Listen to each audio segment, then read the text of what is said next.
வணக்கம் மக்களே, நீங்கள் நம்ம என்ன பார்க்க போகிறோம்னா ஒரு பைப்பு தான் ஒன்றும் இல்லை. ஓடிட்டார் நீங்கள் ஐடி போர் பண்ணணும். டோட்டல் திக்னஸ் பார்ட் பண்ணி எப்படி பண்ணுறதுன்னு பார்க்கலாம் வாங்க. கட்டிங் பற்றி எப்படி இருக்கு? ஃபர்ஸ்ட் ஆப்ரேஷன் முடிஞ்சிச்சு. செகண்ட் ஆப்ரேஷன்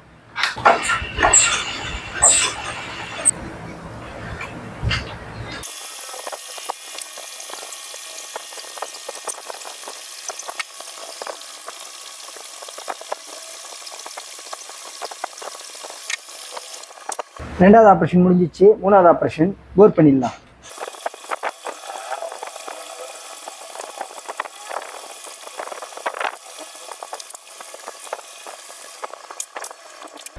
மூணாவது ஆப்ரேஷன் முடிஞ்சிச்சு. அது கிளியர் ஆகலைன்னு சொல்லாதீங்க, சும்மா ஜஸ்ட் ஒயிட் தான் அது. ஓகே, மொத்தம் 7 நம்பரு முடிஞ்சிச்சு. Okay, bye bye. அடுத்த வீடியோவில் பார்க்கலாம்.